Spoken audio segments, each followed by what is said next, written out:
This is a video that I deem important. It's important for all you activists out there, the ones with all the weird hair, the weird teeth, all the yelling and the screaming and not wanting to listen to anybody who has a different opinion. This video is for you because I want you to understand something. I am partially on your side. I know what it means to fight for something. I know what it means to participate in something you deem is something necessary for the benefit of everyone in the world. I understand you want people to be equal. I understand you want people to come together and participate in my worldwide circle jerk. But honestly, if there's one thing you need to learn is that some of your activism is caused by lack of information. You don't have all the details about a situation. You get told something, and because of whoever it is that's telling you that, you think in your mind, oh my God, it must be true. You think, oh my God, you can't be lying to me, because why would you? You're marginalized. You've been disrespected in this country, and now's the time for us to fight back and strike and make sure that you're protected in this world and that we're all equal. Your weird activism could get somebody hurt. Your weird activism could get somebody arrested. And in this case, your weird activism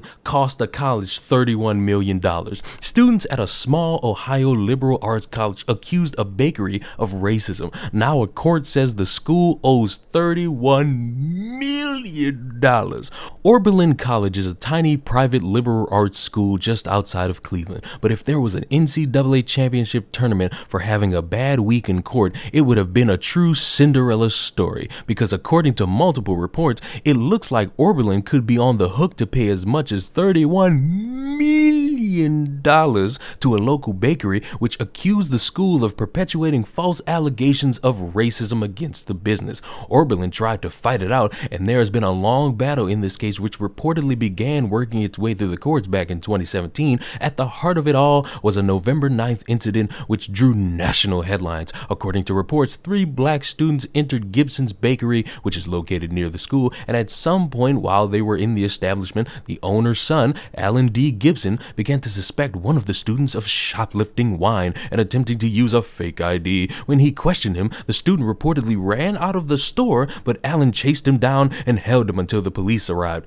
That's a strong, fast human being. All 3 students were arrested, and according to reports, they later pleaded guilty to various charges related to the incident. But it did not end there for Gibson or the school, because Oberlin students accused the bakery of racially profiling the students, and they held a 2-day protest outside of the business. Literature accusing Gibson's of being a racist establishment was reportedly handed out, and the students reportedly voted to condemn the business in a resolution, and per reports, that resolution was put on display in the student center for almost a year. Also, the dean of students, Meredith Raimondo, reportedly moved to prevent Gibson's from being purchased for use in the Oberlin dining halls, which means that college took part in making sure that the company didn't make any money. Were there any professors or administrators participating in the protest, though? There have been reports that there were. Right. So one of the things I think is interesting about this debate is, when do people get a chance to exercise their own First Amendment rights,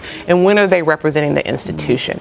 And so there was one administrator there who was representing the institution, and the student handbook requires her to be there, the dean of students. And so she was there to ensure that the protest was lawful and was safe, and was saying to students, you can't stand here, you can't stand there. And some people have perceived that as being a part of the protest. Gibson's lawyers argued that it all cost the bakery to lose money, suffer vandalism, and damage. And after 6 weeks back in 2019, a jury agreed and awarded Gibson's $44 million.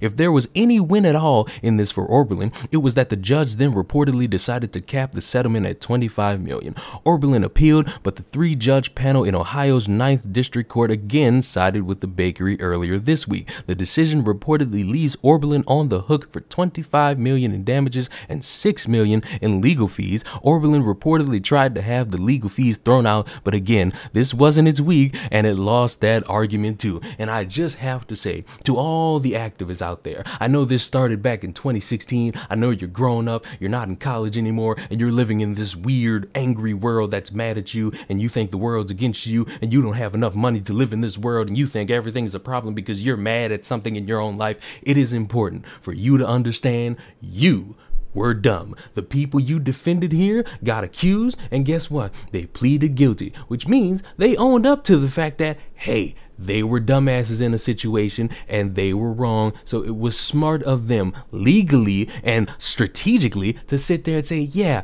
we did this. We're going to own up to this. It is a damn shame that all you bastards went so hard to ruin a company's business because they were preventing theft. What happened to supporting businesses? I don't know if this business is small or not. I don't know if this is a struggling business. Maybe it is because of the pandemic. Who knows? I wasn't around in 2016. I wish I was, because I would have had a field day with you idiots. Because it's weird that you tried so hard to paint a company as racist, all because they were trying to stop a bunch of people from stealing things from their business. I'm sorry, but insurance doesn't cover everything. I know that you think in your mind that, oh, all these rich people, they're white, so they're obviously rich and they have all this money, and that means if something gets taken from them, they could just pay for another one. Or insurance companies are going to favor white people because white people hate black people, and insurance companies hate black people, and black people don't have any money because they're broke and poor and all they do is smoke crack all day, because that's your weird mind telling you that every black person is some poor sucker that has to be told some sob story about their life. No,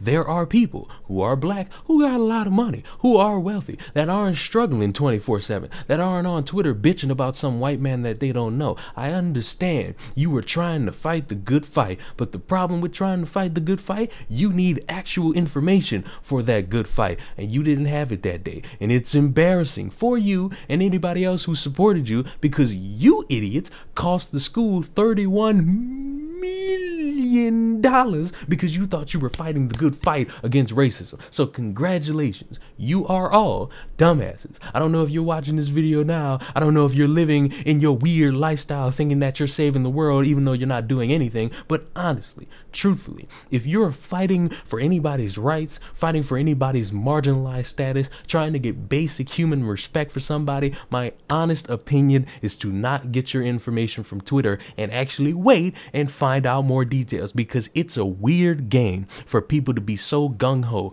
put up hashtags, have all these shirts, make money off suckers, all because they didn't have all the information necessary to actually deduce an actual conclusion. Because without that, you're going to have a bunch of people spreading a narrative, having people think a certain way about somebody or some business, and ultimately it's going to affect that somebody or some business. And wouldn't you know it, it did. But they came back with all these years later being scrutinized, being publicly shamed, probably being called racist, probably having some attacks going their way, and guess what? They came out on the other end and they got $30 million, and it ain't nobody's fault but your own. So subscribe to the channel. I'll see y'all in the next one. Stop being dumb when you trying to be a hero.